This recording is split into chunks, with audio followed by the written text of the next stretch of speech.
Hello, welcome to lesson 4. My name's Miss Heaton and I'm going to be continuing with your journey looking at equivalent fractions today. So I know you might need to get a couple of things together, so make sure that you've got your work from yesterday. You might want to refer back to that, and also any jottings or any drawings that you've done to represent your independent task, and you'll need some fresh paper and a pen for this session too. So if you just make sure you've got those and come back to me when you have. Okay, I'd like to start this session by thinking about the accurate mathematical language you've been using to explain your thinking. And I know that you've met this generalisation here, which says, let's say it together, sometimes two fractions have the same value, and we call these equivalent fractions. And in the last session, you looked at equivalent fractions to a third. And your independent work has been to go away and see how many equivalent fractions to 1/5 you could find.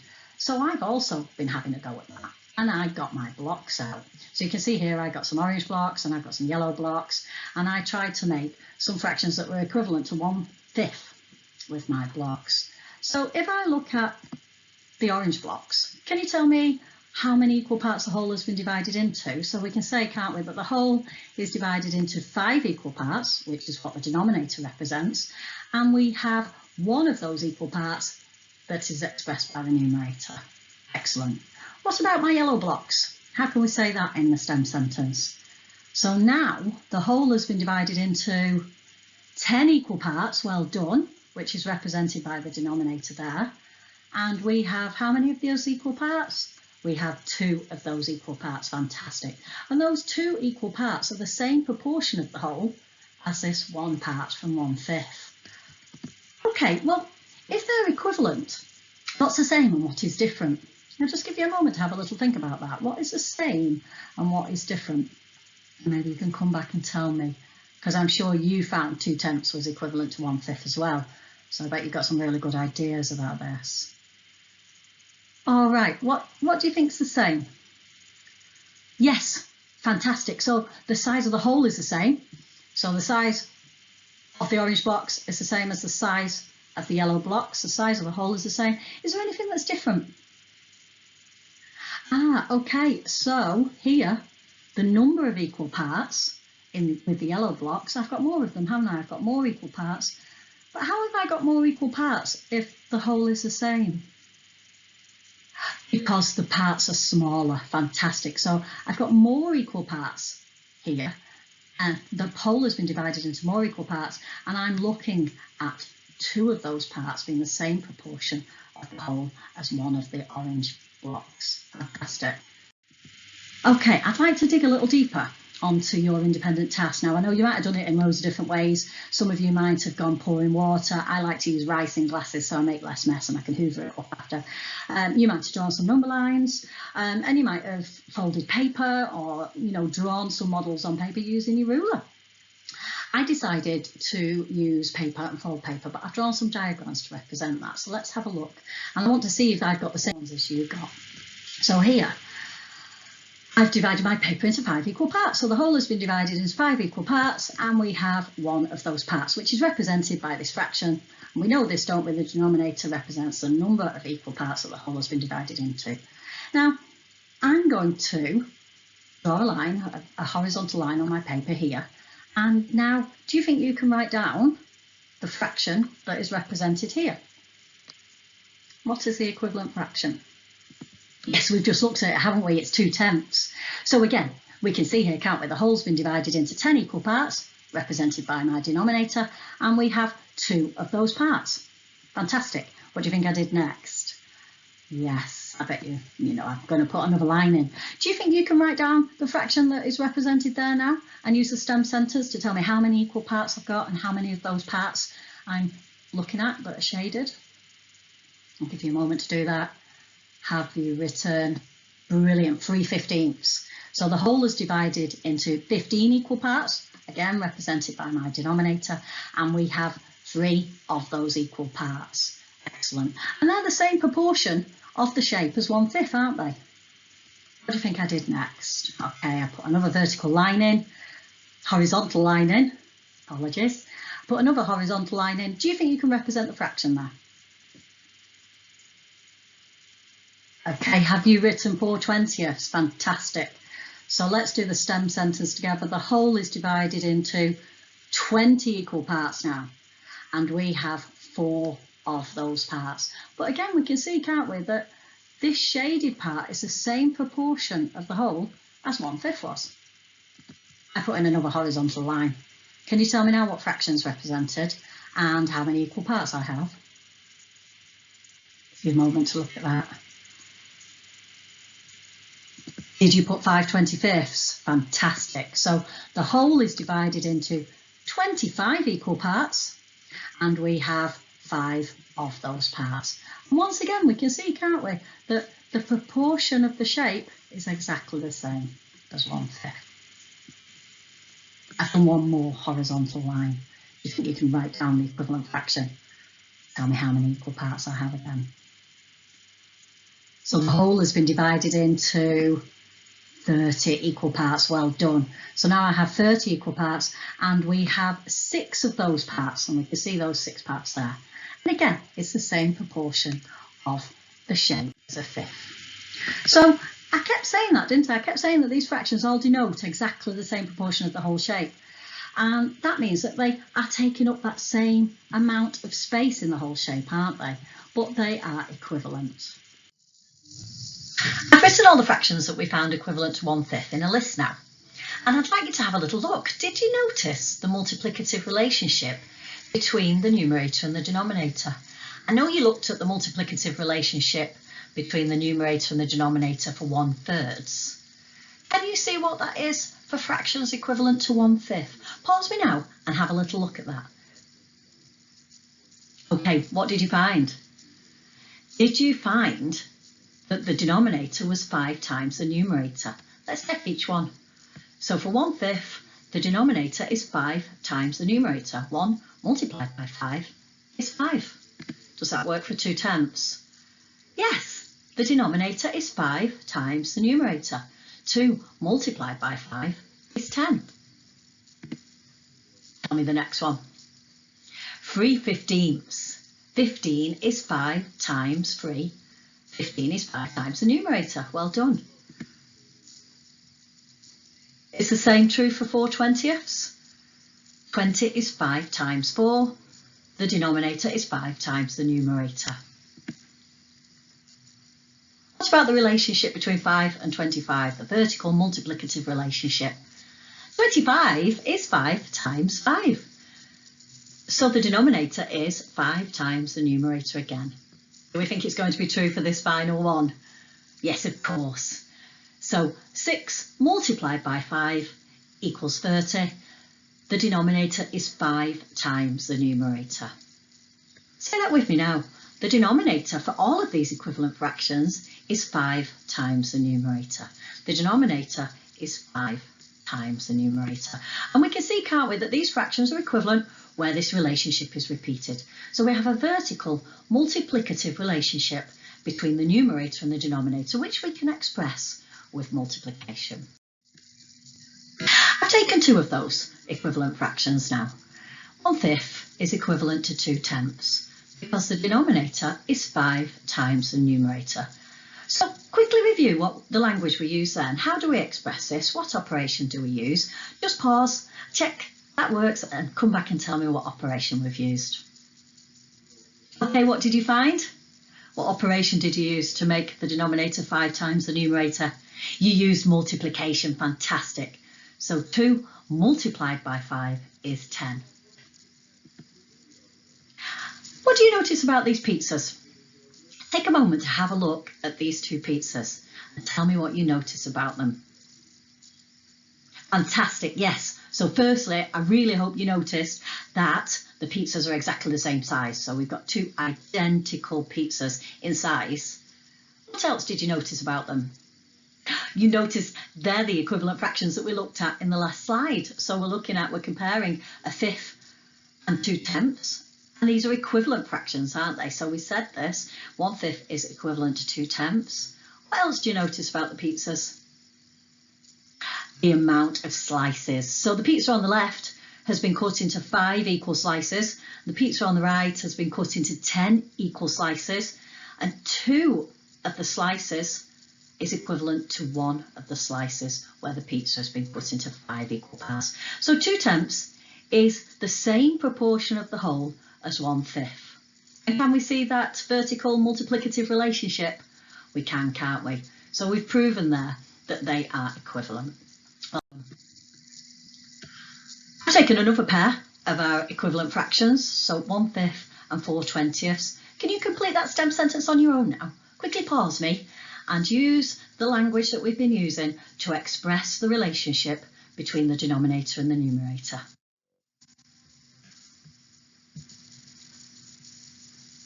Have you managed that?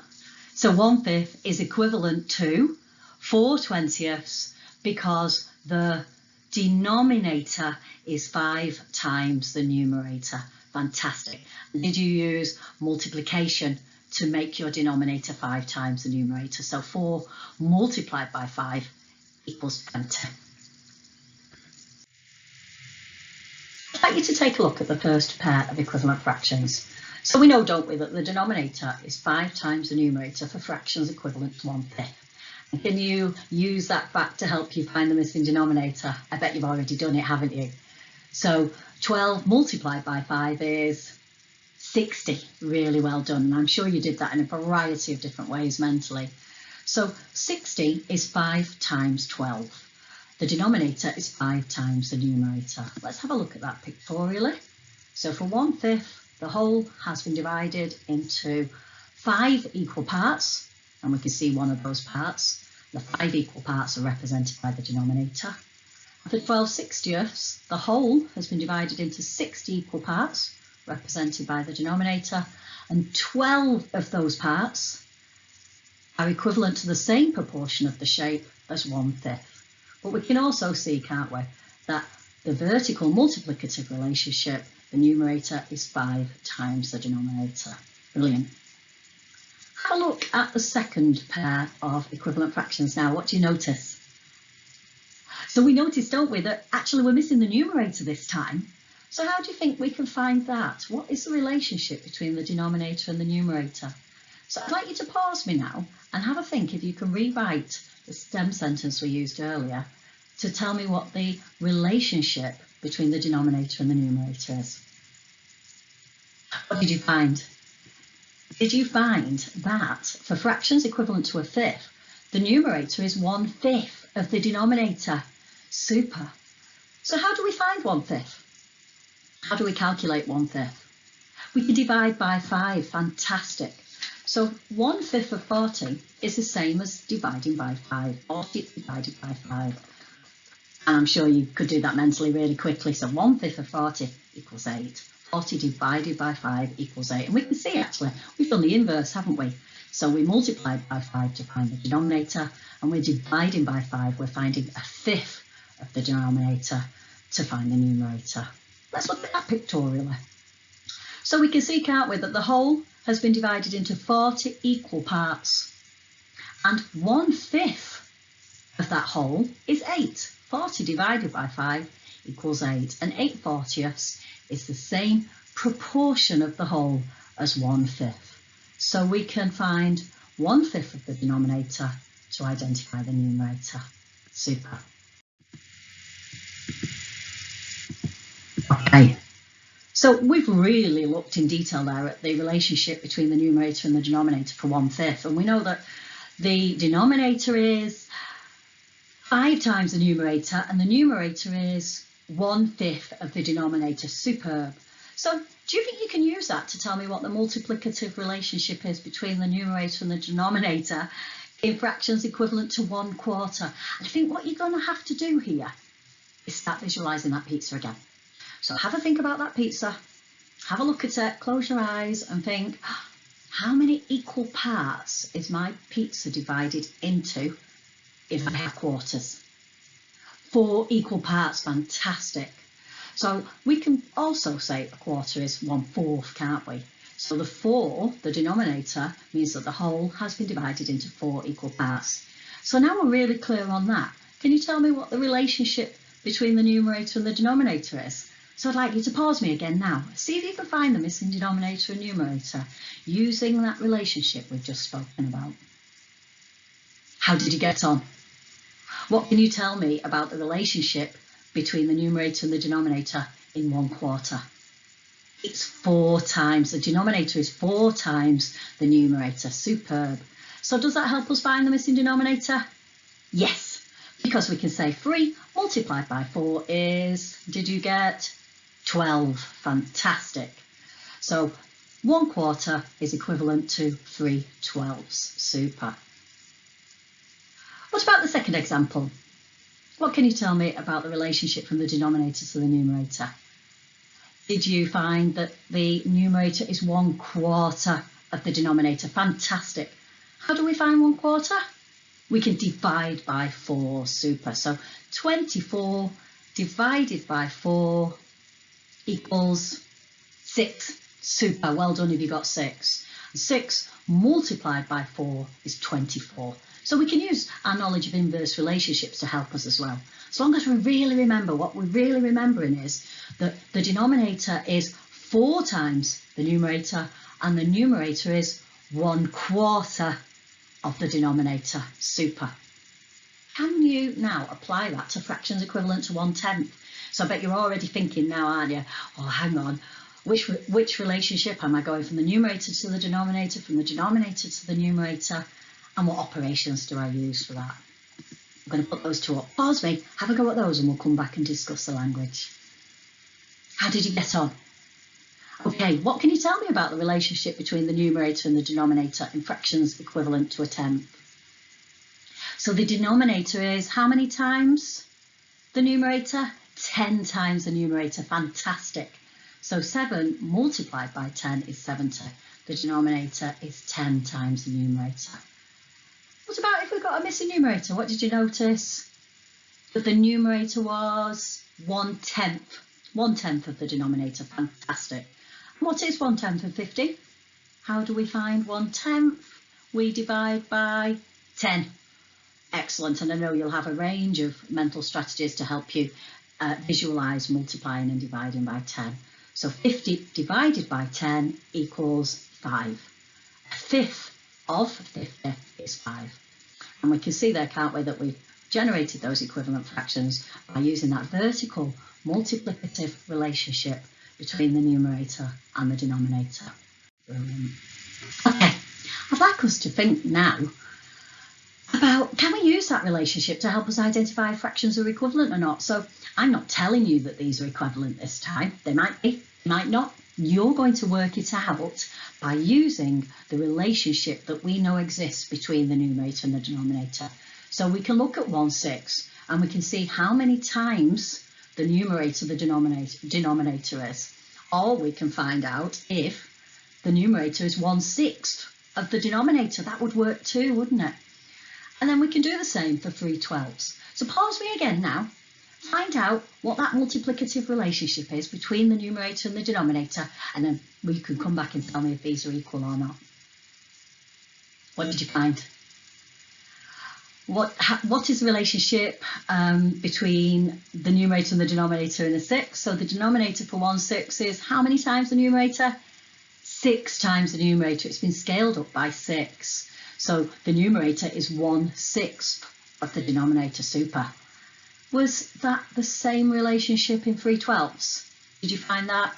No, it wasn't the same. So the denominator for 3/12 is how many times the numerator? 4 times the numerator. Brilliant, because 3 multiplied by 4 is 12. So actually we could say, if we were looking at the relationship the other way round, the numerator is 1/4 of the denominator. So it's been scaled up by 4. So it's not the same, is it? The relationship of the numerator to the denominator was 6 times for 1/6, and it's 4 times for 3/12. So are those fractions equal? No, they're not. And let's have a look at that pictorially. So we can see, then this proves that they're not equal. So for the bottom bar, the whole has been divided into 6 equal parts, represented by our denominator. One of those parts we can see there, but 3/12 is larger than 1/6 because the whole has been divided into 12 equal parts. And if we look at 3 of those parts, only 2 of those parts would be equivalent to 1/6. So it's not the same proportion of the whole, is it? And it's not the same proportion of the whole because we didn't have that vertical multiplicative relationship. Okay, we've really gone through a lot of work there. So I'm going to just introduce your independent task, and then you can carry on with the rest of this presentation on your own, carry on with the rest of the lesson on your own, and we can come back tomorrow and look at what you've done and move on from there. So thinking back to the beginning of the lesson when we were looking at fifths, we looked at them in an area model, didn't we? So we're going to go back and have a look at that in an area model.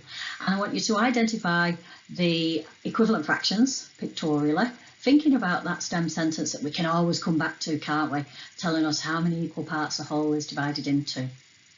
So we can see with the first one, the whole is divided into 3 equal parts, really well done. And we have 1 of those parts.